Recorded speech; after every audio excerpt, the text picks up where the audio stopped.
السلام علیکم ورحمۃ اللہ وبرکاتہ نحمده ونصلي على رسوله الكريم اما بعد فقد قال الله تبارك وتعالى في القرآن المجيد والفرقان الحميد اعوذ بالله من الشیطان الرجیم بسم اللہ الرحمن الرحیم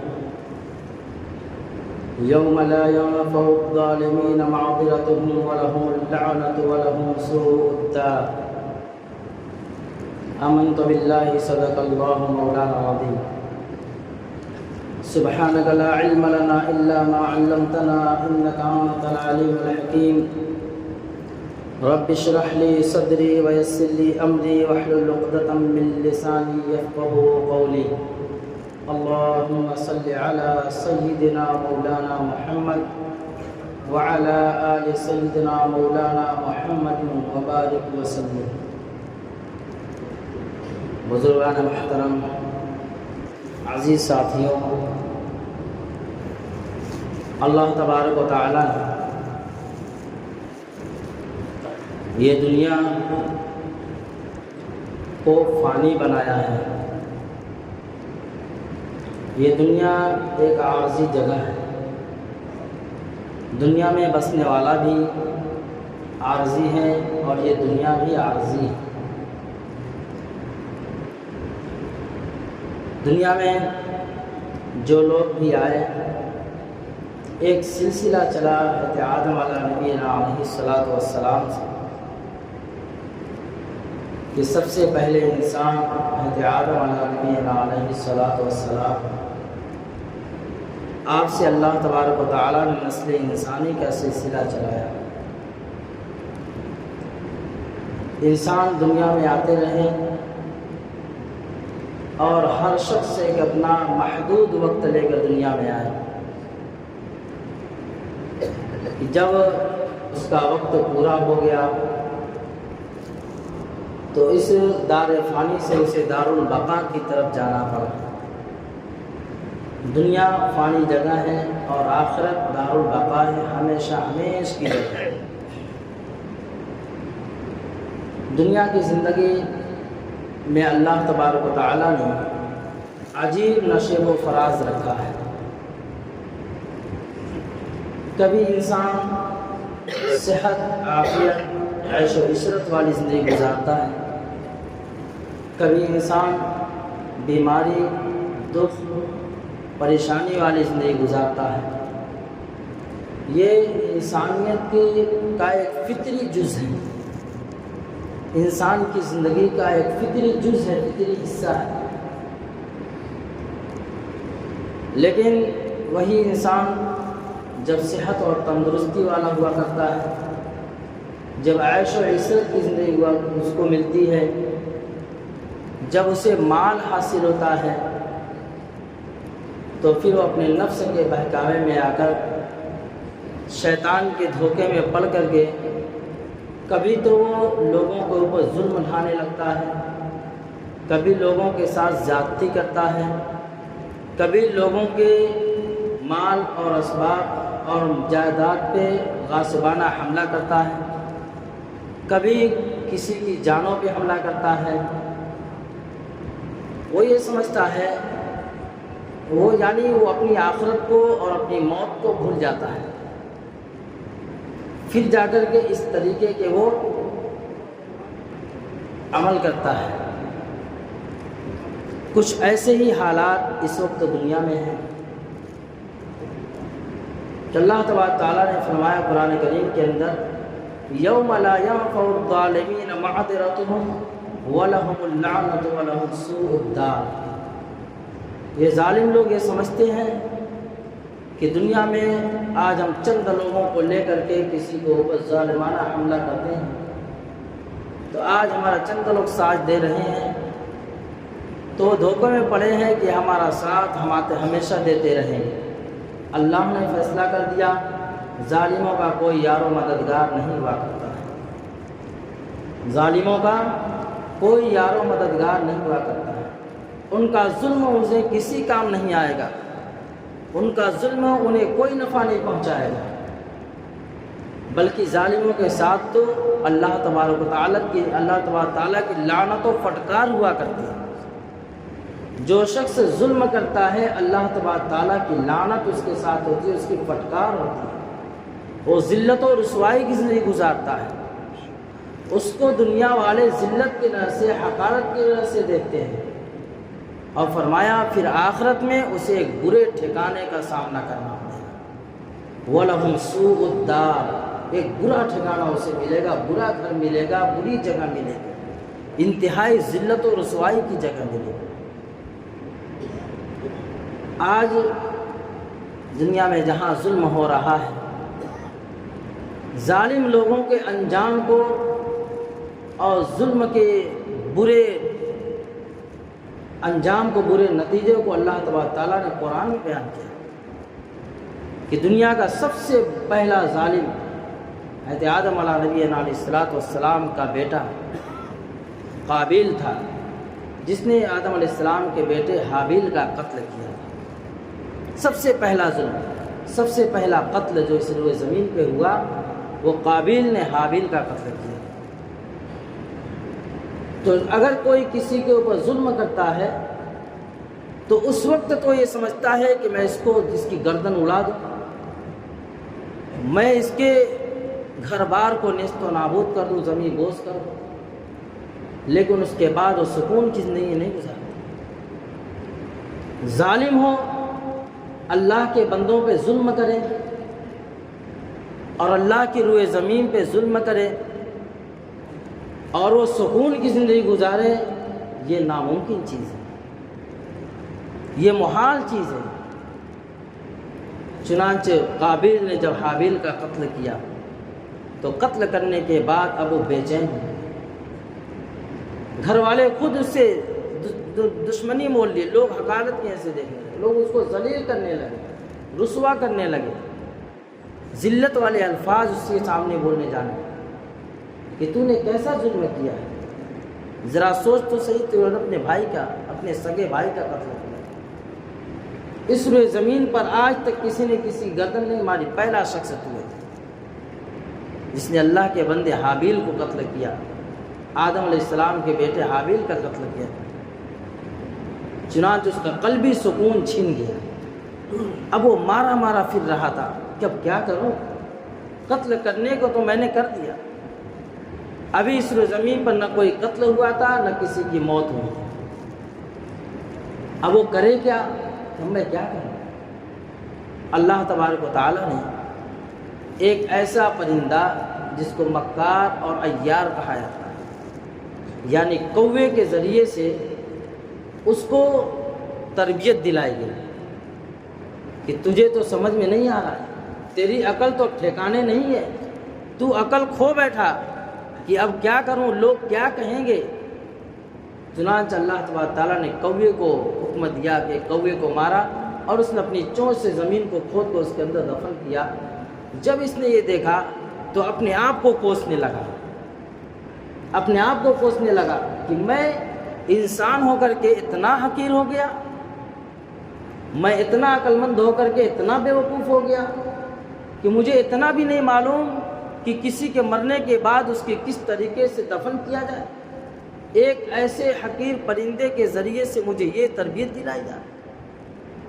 تو ظالم کا یہ انجام ہوتا ہے کہ دنیا ہی میں وہ ذلیل و رسوا ہوتا ہے اور آخرت میں برے ٹھکانے کا سامنا اسے کرنا ہوتا ہے۔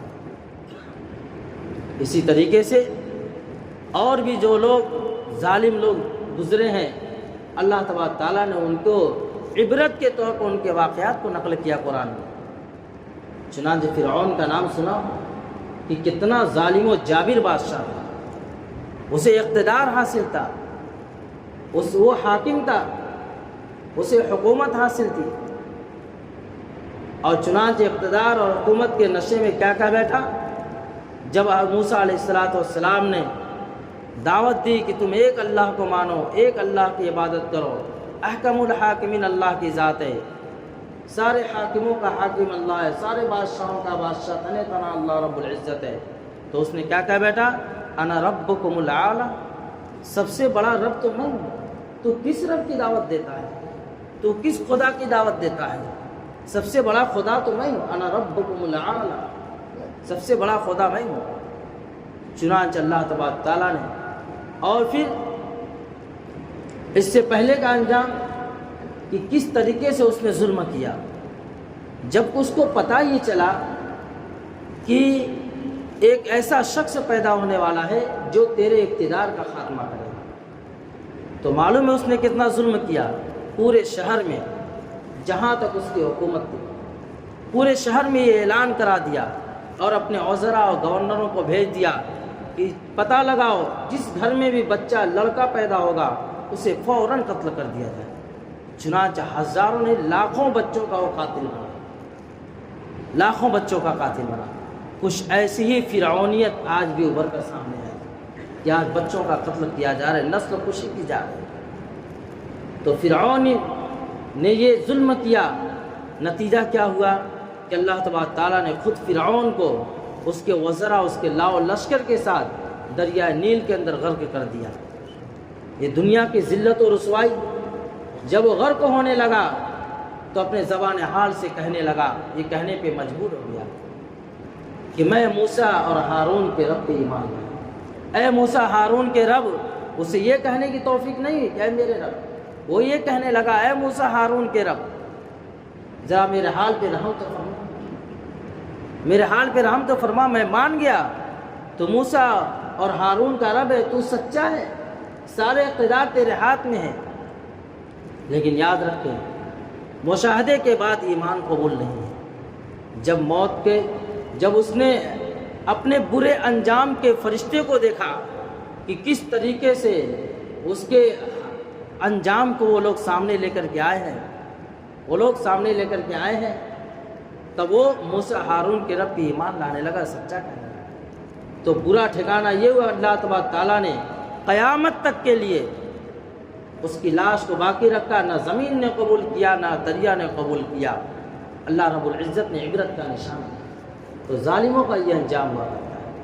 اب موسیٰ علیہ السلام کے زمانے میں ہی قارون جو فرعون کا وزیر تھا، اس نے لوگوں کے مال کو ہڑپ کر رکھا، غریبوں، بیواؤں، یتیموں کے اوپر بہت ظلم اٹھایا، ظالمانہ مال ہڑپ کر کے وہ مال کا مالک بنا۔ اتنا مال اس کے پاس آیا کہ روایتوں میں آتا ہے کہ 40 اونٹوں پہ اس کے خزانے کی چابیاں لا دی جاتی۔ اتنا مال غصب کیا تھا اس نے، اتنا مال غصب کیا، لوگوں کے اوپر حقوق اتنا اس نے پامال کیا تھا۔ وہ یہ سمجھتا تھا کہ میں تو مال کا مالک ہوں، میں مال کا مالک ہوں۔ موسیٰ علیہ السلام کو حکم ہوا کہ جاؤ قارون کے پاس، اسے بتلاؤ کہ سارے مال کا مالک اللہ، مالک الملک اللہ کی ذات ہے، مالک الملک اللہ کی ذات ہے، مال دینے والا بھی اللہ، مال لینے والا بھی اللہ۔ اور اسے بتلاؤ کہ دنیا آزمائش کا گھر ہے، یہاں ہر شخص کو آزمایا جاتا ہے، یہاں ہر شخص کو آزمایا جاتا ہے، کسی کو اقتدار دے کر کے، کسی کو حاکم بنا کر کے، کسی کو مالدار بنا کر کے، کسی کو بینک بیلنس دے کر کے، کسی کو اچھے بنگلے دے کر کے آزمایا جاتا ہے، اور کسی کو فقیر کی گدری میں سلا کر کے آزمایا جاتا ہے۔ بہرحال دنیا آزمائش کا گھر ہے۔ مالدار یہ نہ سمجھے کہ ہم عیش و عزت کی زندگی گزار رہے ہیں تو ہم کامیاب ہو جائیں۔ اللہ رب العزت مال دے کر کے آزماتا ہے کہ تم مال کس طریقے سے کہاں خرچ کرتا ہے۔ چنانچہ موسیٰ علیہ السلام قارون کے پاس گئے اور جا کر کے کہا کہ مال اللہ رب العزت کی امانت ہے، مال اللہ رب العزت کی امانت ہے، لہٰذا تو اس کو غریبوں کے اوپر خرچ کر، اس پہ غریبوں کا، بیواؤں کا، یتیموں کا، ناداروں کا، کمزوروں کا حق ہے، اس کے اوپر سائلوں کا حق ہے، اس کے ذریعے سے لوگوں کے حقوق ادا کرو۔ تو قارون کیا کہہ بیٹھا، یہ تو میں اپنے بلبوتے پہ اس کو حاصل کیا ہوں، میں اپنی طاقت کے زور پہ اس کو حاصل کیا ہوں، میں تو اپنے فن سے اس کو حاصل کیا ہوں، لہٰذا اس میں کسی کا حصہ نہیں سوائے میرے۔ اللہ تبارک تعالیٰ کو یہ غرور پسند نہیں آیا، یہ گھمنڈ پسند نہیں آیا، اللہ رب العزت کو یہ بول پسند نہیں آئے۔ چنانچہ اللہ کا کرنا ایسا ہوا، اتنا ذلیل و رسوا ہوا کہ اللہ رب العزت نے اس کے خزانے سے اس کو زمین میں دھسا دیا، قیامت تک کے لیے عبرت کا نشان بن گیا، قیامت تک کے لیے۔ اور روایت میں آتا ہے کہ قیامت تک وہ زمین کے اندر دھستا ہی جائے گا، قیامت تک وہ دھستا ہی جائے گا۔ تو اللہ رب العزت نے حکومت میں کامیابی نہیں رکھی، مالداری میں کامیابی نہیں رکھی، اللہ رب العزت نے عدل و انصاف میں کامیابی رکھی۔ اسلام تو عدل و انصاف، امن و شانتی کا پیغام دیتا ہے۔ نعوذ باللہ، اسلام ظلم نہیں کرتا، ظلم کو نہیں سکھاتا، اور اللہ ظلم کو پسند بھی نہیں کرتا۔ ان اللہ لا یظلم مثقال ذرہ، کہ اللہ تبارک تعالیٰ ذرہ برابر کسی کے اوپر ظلم نہیں کرتا۔ نعوذ باللہ، اللہ ظالم نہیں ہے، نہ دنیا میں کسی کو وہ ظلم کرتا ہے، نہ آخرت میں کسی کو وہ ظلم کرے گا۔ اللہ کی ذات و مالک یوم الدین کی ذات ہے، روز جزا کا مالک اللہ ہے، عادل ہے اللہ کی ذات، اللہ تبارک تعالیٰ کی ذات عادل ہے، اللہ رب العزت کی ذات رحمان و رحیم کی ہے، اللہ کی ذات غفار و ستار کی ہے، اللہ کی ذات غفور و رحیم کی ذات ہے۔ اگر کسی کو وہ ظلم ہو رہا ہے تو بزدل نہ ہو۔ جو شخص ایمان کو سلامتی کے ساتھ ثابت قدمی سے مقابلہ ڈٹا رہتا ہے، اپنے ایمان کو مضبوطی پہ کھڑا کیے رہتا ہے، اپنے قدم کو جمائے رکھتا ہے، اللہ تبارک تعالیٰ اس کی مدد فرماتے ہیں۔ بہرحال اسلام کو غلبہ حاصل ہو کر کے رہے گا۔